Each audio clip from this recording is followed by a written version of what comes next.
So in this section, I'm going to talk about object creation in Blender. So here's our menu, right? And you're looking at this and you look at the UI and you say, well, where is it?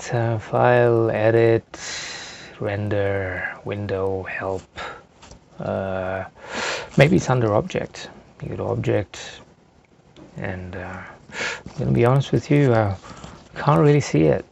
You go to add, and it's in the add menu, right? It's not in the object menu, it's in the add menu. So you go to mesh, you create a cube, right? You go to add, mesh,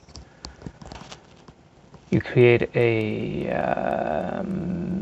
UV sphere, right? Which is basically a sphere, I guess. Right? Now, not as intuitive as you would think. You got to go to the add, this object here, this add here.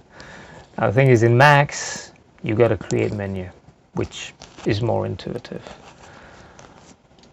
Right? So one shortcut that a lot of people use is Shift A.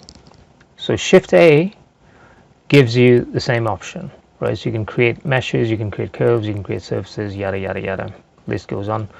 You can go through it. So that's how you create objects to start working on.